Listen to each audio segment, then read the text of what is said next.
Karbi Anglong autonomous council লগতে Karbi Anglong sport association আৰু west Karbi Anglong sport association এইটো মিলি আমি CM গোল্ড কাপত প্ৰত্যেক বছৰ আমি দি আহি আছোঁ। কিন্তু লকডাউনত থকাৰ কাৰণে COVID-19 এই বেমাৰ অহাৰ কাৰণে আমি 2 বছৰ গেপ কৰিলোঁ।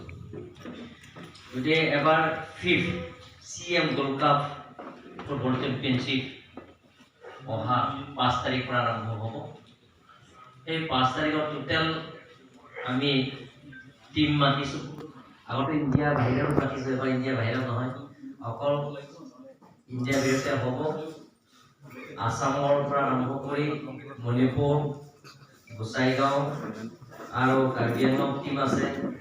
তাৰপিছত হায়দৰাবাদ পৰা আহিব, তাৰপিছত শ্বিলঙৰ পৰা আহিব, মেঘালয়ৰ পৰা আহিব, ছিকিমৰ পৰা আহিব, তাৰপিছত ডিমা হাছাওৰ পৰা আহিব আৰু লগতে কলকাতা।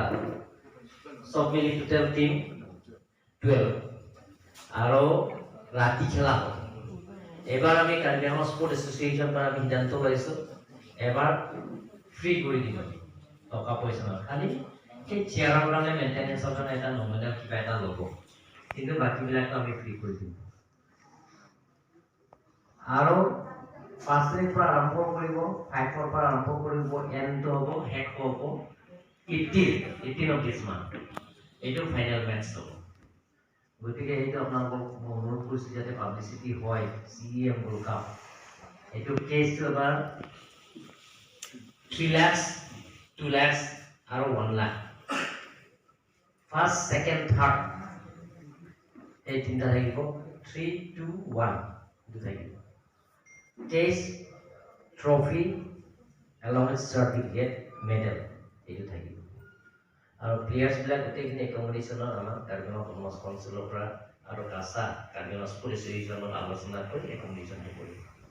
আৰু প্লেয়াৰ্ছবিলাকক ফুডিং লজিং গোটেইখিনি ইয়াতে ব্যৱস্থা কৰিম, থকা খোৱা বোৱা, আৰু লগতে আমি লয়ৰ লগত আলোচনা কৰিম যাতে প্লেয়াৰ্ছবিলাকৰ কোনো অসুবিধা নহয়।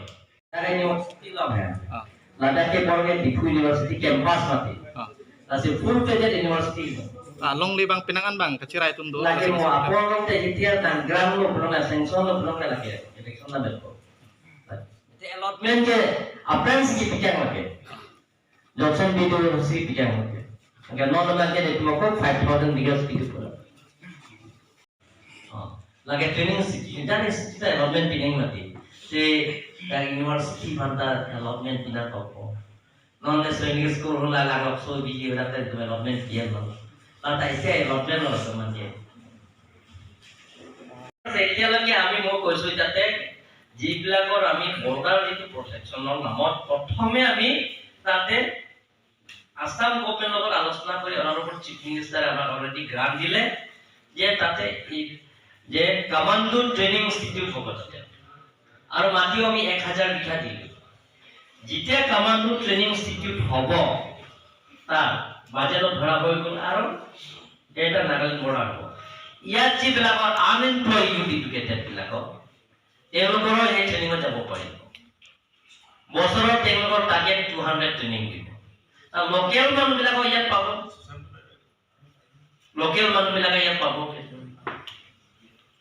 কাৰণ ইয়াতো বহুত এক্সট্ৰিমিষ্ট গ্ৰুপ আছে, 6টা 7টা সেইবিলাকৰ ধৰক কুকিও আছে, নাগাৰেংমা আছে, তাৰপিছত কাৰ্বি 6-7টা ইপিডিএছ 7টা মান আছে গ্ৰুপ, আৰু ডিএনএলই তেওঁলোকৰ আছে। সেইবিলাকৰ যিবিলাকৰ আগত তেওঁলোকৰ বন্দুকটো শিকাব নালাগে, বন্দুক মাৰাটো তেওঁলোকৰতো জানে, যেতিয়া তেওঁলোকৰ আপুনি তাত একমডেশ্যন কৰিব পাৰিব। অলৰেডি ট্ৰেইন আছে কাৰ্বি আংলঙৰ ডেভেলপমেণ্ট হ'ব লাগে বুলি যিমানখিনি ৰাইজে আশা কৰিছে সিমান কৰিব পাৰোঁ। যি কি নহওক সকলো মিডিয়াবিলাক আপোনালোকক ছাপোৰ্ট কৰাৰ কাৰণে মই আপোনালোকক ধন্যবাদ দিছোঁ। আজিলৈকে মিডিয়াবিলাকক আমাৰ নিগেটিভ নিউজটো কৰা নাই আজিলৈকে, মই ধন্যবাদ দিছোঁ আপোনালোকক। তাৰপিছত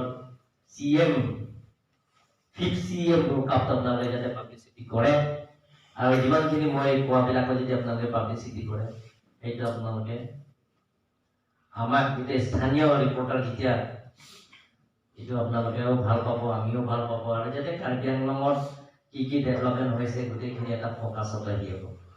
চ' কিবা যদি আপোনাৰ ঘৰৰ কিবা ক'বলগীয়া আছে নেকি, সুধিবলগীয়া আছে নেকি, সুধিব। ইষ্ট ডিভিজনলৈকে 4 লাইন ৰাস্তা হ'ব, ডিভাইডাৰ ডাঙৰ হ'ব, গছ ৰোৱাকৈ ডাঙৰ গছ যাতে ৰুব পাৰা। ইয়াত 4 লাইন ৰাস্তা হ'ব, চাৰ্ভে কৰা হৈ গ'ল, ডিপিআৰ বনোৱা হৈ গ'ল। তাৰপিছত ইষ্টৰ পৰা ইষ্ট ডিভিজন যিটো আছে ফৰেষ্ট ডিভিজন, তাৰ পৰা গান্ধী পাৰ্কলৈকে এইটো ফ্লাইঅভাৰ হ'ব। আগতে 2 লাইনে চেংচন কৰা হৈছে, কিন্তু মই অনাৰেবল চিফ মিনিষ্টাৰক ৰিকুৱেষ্ট কৰিছোঁ যে 4 লাইন লাগিব। দিনে দিনে মানুহবিলাকৰ গাড়ী বাঢ়ি আছে, কাৰ্বি আংলঙৰ গাড়ী দিনে দিনে বাঢ়ি আছে, ট্ৰেফিক জাম হৈ আছে। গতিকে মই 4 লাইনৰ কাৰণে সেইটো এতিয়া ডিপিআৰ ডিটেইলছ হৈছে। আগতো 107 crore আছে, এতিয়া আকৌ বাঢ়িব 200 হৈ যাব। গতিকে সেইটো হ'লে এতিয়া সোনকালে কামটো আকৌ ফাউণ্ডেশ্যন কৰিলে এইটো সোনকালে। তাৰপিছত য'ত ফ্লাইঅভাৰ শেষ হ'ব গান্ধী পাৰ্কটো আপ টু ইউনিভাৰ্চিটিলৈকে 4 লাইন হ'ব। আপ টু ইউনিভাৰ্চিটিলৈকে 4 লাইন হ'ব। এইটো যাতে ইউনিভাৰ্চিটি যোৱা ল'ৰা ছোৱালীবিলাকে যাতে কোনো কষ্ট নোহোৱাকৈ, অলপতো কষ্ট হ'ব, তথাপি যোৱা যাতে কষ্ট নহয় তাৰ কাৰণে আমি ব্যৱস্থা কৰিছোঁ। সেইটো নেক্সট প্লেনিঙো কৰি আছো। কাৰ্বি আংলঙত এটা লাগি এটাতো কাম আৰম্ভ চলি আছে আমাৰ।